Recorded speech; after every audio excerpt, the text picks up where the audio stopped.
Hello, everybody. It is Clara Baldwin, the founder of Peace Over Pieces.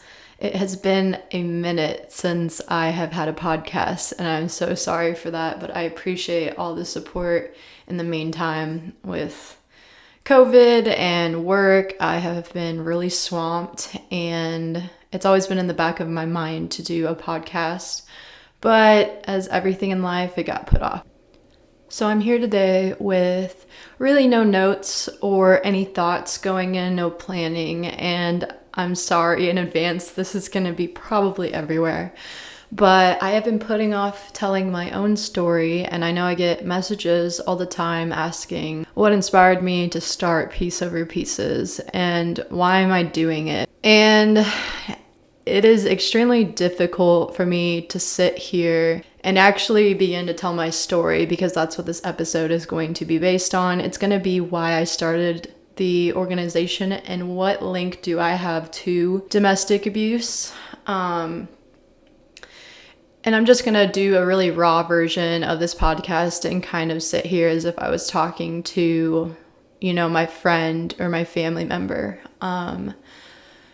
So yeah, I guess I'm gonna start. I just feel like I've been putting it off because when I share this story, I feel like I am giving myself away almost, something personable and dark inside of me that is being exposed to people, everyday people I know and that have no idea that this happened in my life. And I don't know, I just don't like it feeling exposed. I feel like it's a way of being judged or I will be looked at differently. But I know that I have no right to say this because the victims and survivors that have came on this podcast are super brave and they were extremely exposed, but I respected them more for that. I find them stronger when they did that. And so for me to sit here and not share my story, I feel almost guilty about it. So I'm just gonna start a little about myself and my upbringing. So again, my name's Clara. I'm turning 24 in August, and I was raised in Columbia, Missouri, small little liberal town in the middle of Missouri. I come from a family of 5, played tennis my whole life, played soccer. I had what seemed to be on the surface, a very average life. I went to school, I went to extracurricular activities, I went home, I had, groups of friends in high school. I'd say nothing was out of the ordinary when you looked at me on the surface. And a thing about me in high school especially, I really strived to be perfect. I'd never wanted anyone to think that I wasn't happy, that I wasn't okay in the sense of emotions. I never wanted anyone to judge me. And I think that's a very immature thing when you're younger. You just don't want anyone to judge you. You want everyone to look at you and think you're perfect. Quickly, I realized after high school that's not realistic and I changed my ways. But yeah, so high school, I was just very bubbly and I never really showed signs of anything that was wrong. The problem I had growing up was my dad. I am not a direct victim of domestic abuse, but I am a victim in a sense that I watched severe abuse between my parents from the ages of what I could remember to 18 years old. They were married for 20 years. They met in college. They met at Mizzou. My mom said that he was super popular, just a really great guy. Everywhere they went, someone would stop and talk to him, and he was super nice, outgoing. And she said that around the first pregnancy with my brother is when she got cheated on, and things started to switch inside of him mentally. What we believe he has now is severe bipolar disorder, just almost like schizophrenia, like he can act up at the drop of a pin for no reason. He's like a ticking time bomb, it felt like. And it's really weird because when I was little, I was a huge daddy's girl. I remember I would be so excited to come home and see my dad after school, as young as 5 years old, 6 years old. I just remember always wanting to be with him and hugging him. And he taught me sports. He took me out to eat on his own, normal dad-daughter things. I noticed around age 6, like the earliest memory, I started seeing things that he was doing and saying to my mom that I didn't really understand at all. Things like screaming at her when she didn't bring him a napkin for dinner, or just flipping out on her for saying something he didn't agree with. So when I was little, yeah, I started seeing these things. And when you're that age, it's very confusing because you feel like you're your dad's best friend and like he's your hero and you look up to him. Everything he says is right. You know, I just remember thinking he was so smart and everything he said was God's given opinion and fact. So when I started seeing like him mistreating my mom, to me, it just became a regular thing in my head. It was something that happened every single day. I'm not even exaggerating. It would be a very abusive household every single day. And I just remember even like as young as 7 or 8, I started feeling anxiety and I would cry a lot because I never was brave enough to really step in if he were to hurt my mom or yell at her. And it would be like completely in front of the kids. We would be sitting in the living room watching TV or playing video games or even just eating, and something would go off inside of my dad and he would just tear my mom apart for really nothing. She is a super great mom, and anyone who knows me knows that me and her are absolute best friends. She is the life of the party. She is always happy, laughing, just very caring and selfless. So to me, I was just always so confused why he treated her so bad when to me I thought she was perfect. And she always was quick to say sorry, even for things that she did not do. She could simply disagree with something as small as like her favorite show or his favorite color. She'd get something wrong, something weird, like small like that. It should not matter. And it would turn into a huge fight somehow. So to me, saying that since I was little, it became a very regular thing. And I remember having my first sleepover in like 3rd grade. And I remember going over their house and I was just like mind blown because I remember her parents were very caring for each other. They didn't fight in front of us and they were very just normal. But to me, my normal was not normal. So I remember that exact moment, I was like, something's wrong with my dad. And then the more sleepovers I had and the more parents I saw that were not fighting the way mine did, the more I started to resent my dad, and I transitioned from daddy's girl to just really hateful towards him. And I think as early as age 12 is when I wanted to be away from him so bad. I did not want him to come home. I remember that he would come home around 3 o'clock every day and I would just dread it, like counting down the hours, seeing the clock. Like we would always have such a good time as a family without him, and we would have such a stress-free day. And then he would come home and it was almost like everyone's heart dropped.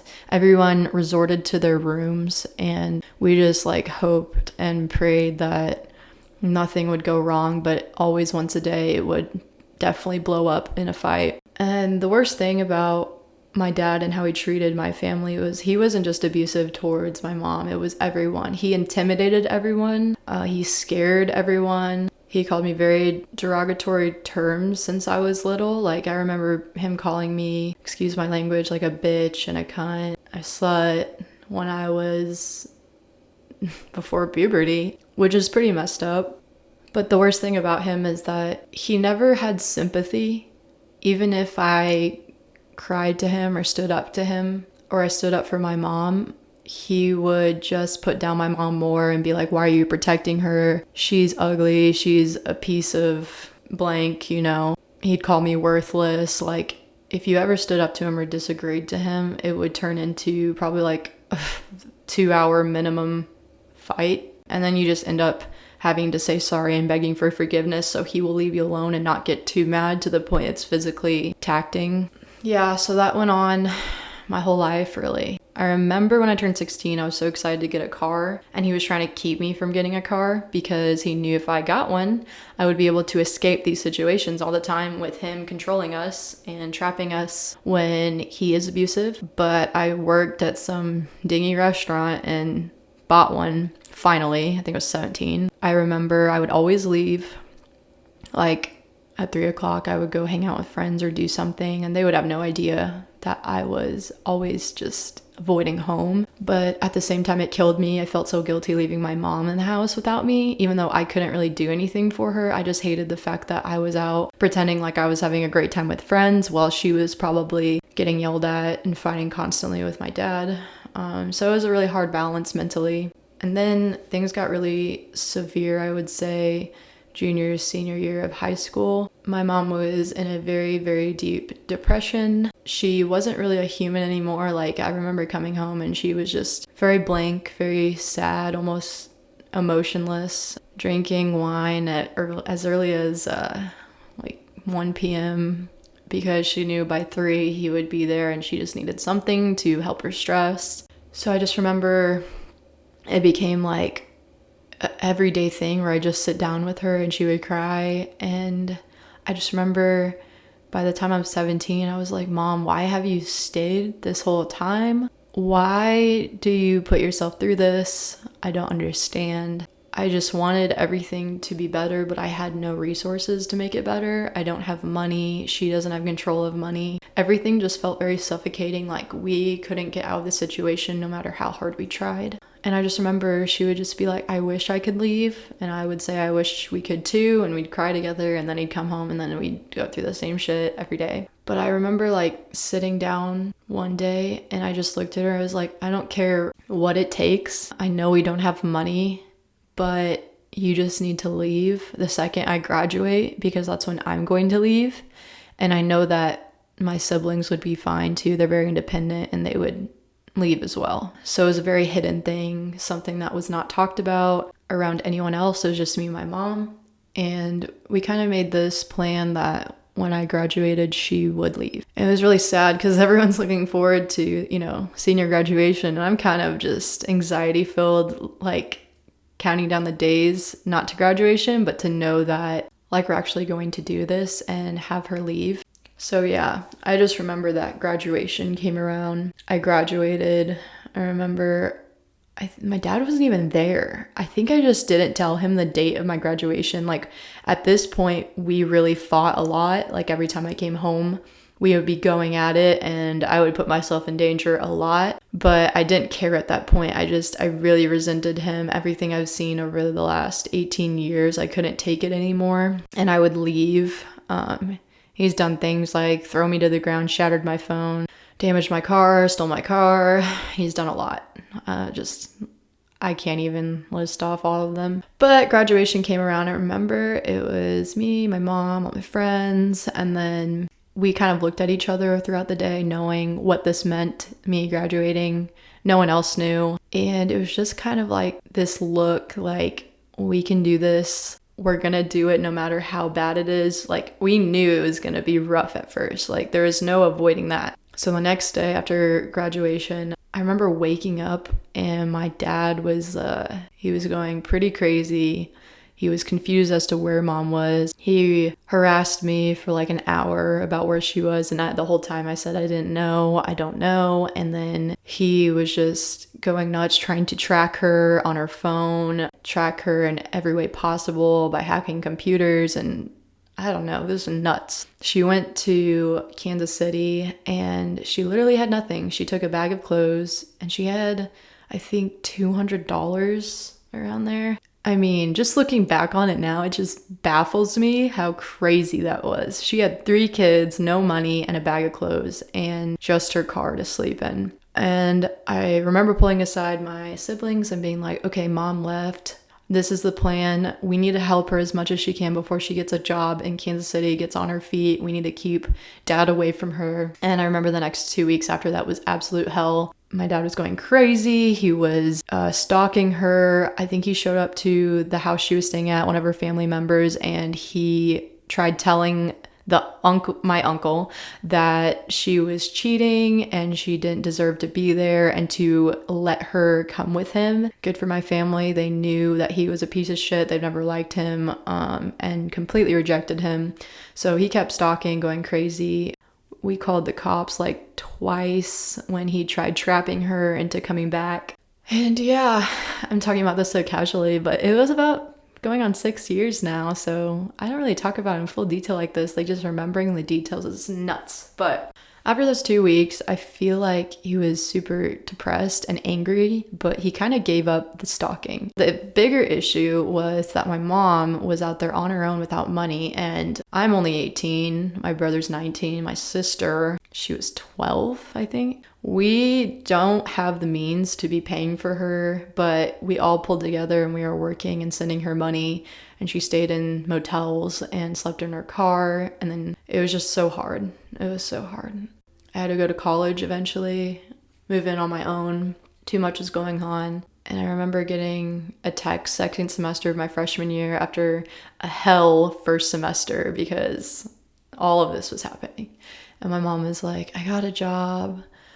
Things are turning up. Like, I remember she got this little apartment and we were just so happy. We sat on the floor of like her house welcoming and we ate ramen and we like cried happy tears because although it was the shittiest place, we knew that this life is all we wanted, where we could be free without abuse and without harassment every single day. We ate 40-cent ramen on the floor, no furniture. And I think that was honestly one of the happiest days of my life. And I was just so proud of her, the fact that she did that.